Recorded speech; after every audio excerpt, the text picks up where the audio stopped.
everyone, it's June here, and wherever you are around the world, I hope you are keeping safe and staying fabulous while our many heroes out there are fighting this pesky virus. They are saving lives and providing us our essential services. Our cleaners, our transport workers, the delivery guys and gals, and of course our healthcare workers. Here's sending so much love and gratitude to them and hoping they would all stay safe and well. Now, as we are all doing our part by staying at home, the Noble channel is delighted to have a special guest on our show. So let's get rolling.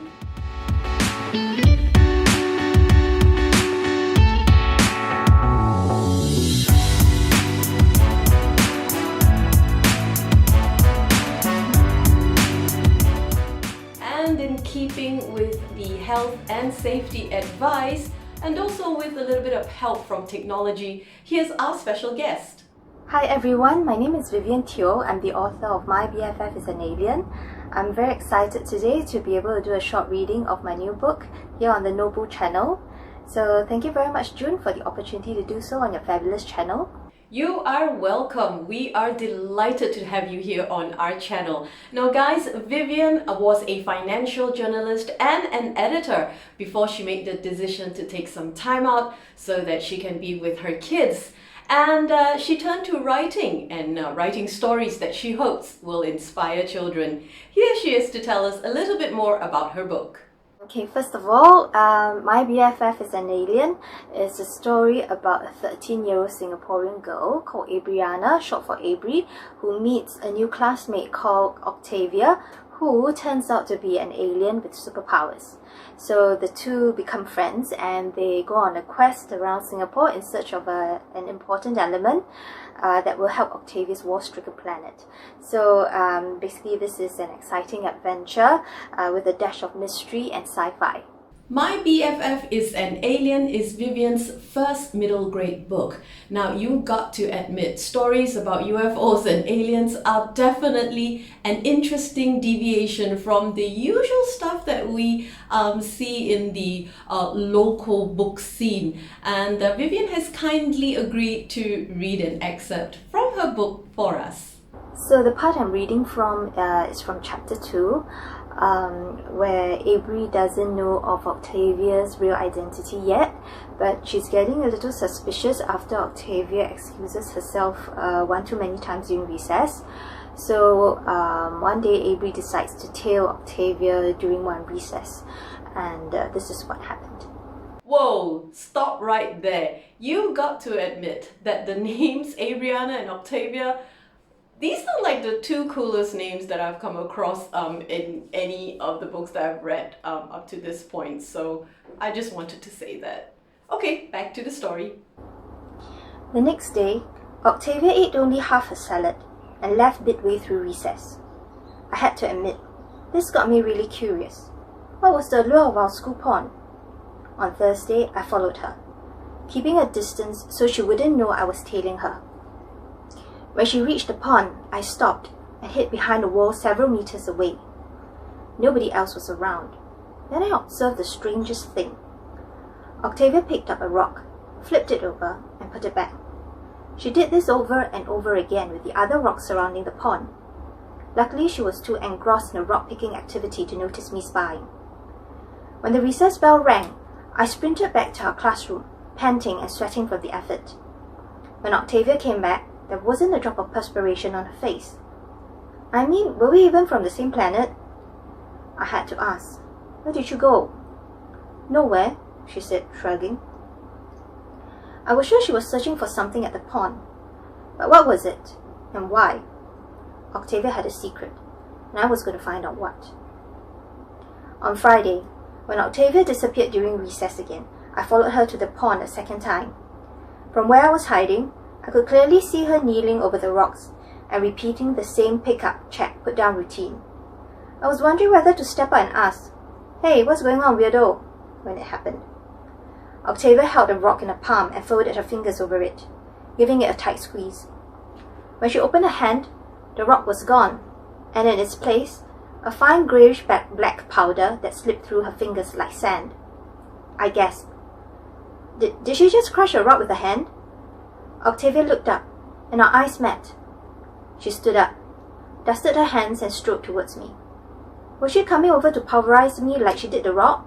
Should I run? But my feet stayed glued to the ground as she paced nearer and nearer towards me. Who or what was she? My mouth was still wide open when she stood before me. Come on, Avery, recess is almost over. Let's get back to class. Now we go on to chapter 3. I lagged a few steps behind Octavia as we walked back to our classroom. Questions flooded my head. How did she crush the rock? Did she have superpowers? Because I knew her secret, was she going to kill me? As we sat waiting for class to begin, I could no longer hold my tongue. How did you do that? I stared at her, whoever or whatever she was. A few seconds passed in silence. I explained after school, she said. I looked at her doubtfully. I promise, she added. The rest of the day dragged on. I tried to concentrate on the lessons, but couldn't. Instead, I thought of all the possibilities. Maybe it was a trick. She knew I was spying on her, and she somehow switched the rock with powder. Or maybe she was a mutant, or had some kind of super gadget. But hello, we were not in a Hollywood movie. After what felt like a whole year had passed, the dismissal bell rang.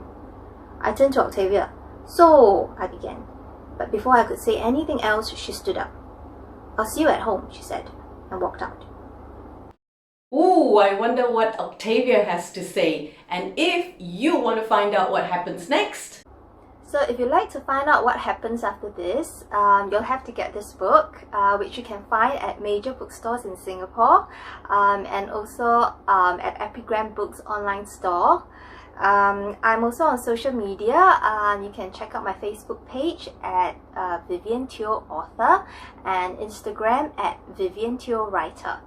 Thank you again for watching. thank you, Vivian, for being such a good sport and taking the time to do a reading for us. Now guys, I will put all the information that she provided in the description box below, so please check out her book and follow her on social media.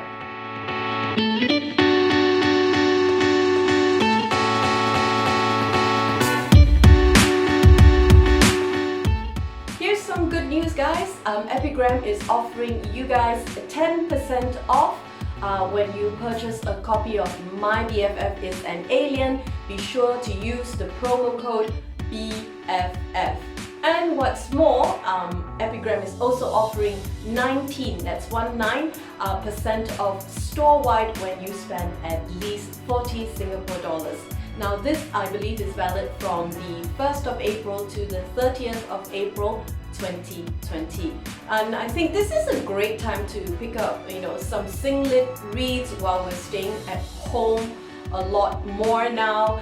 Guys, if you need any recommendation, be sure to check out my buy singlet videos by clicking on the card up here.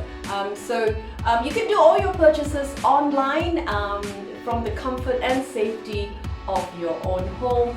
So I hope you guys would take advantage of this wonderful offer and do share with me what are some of your purchases.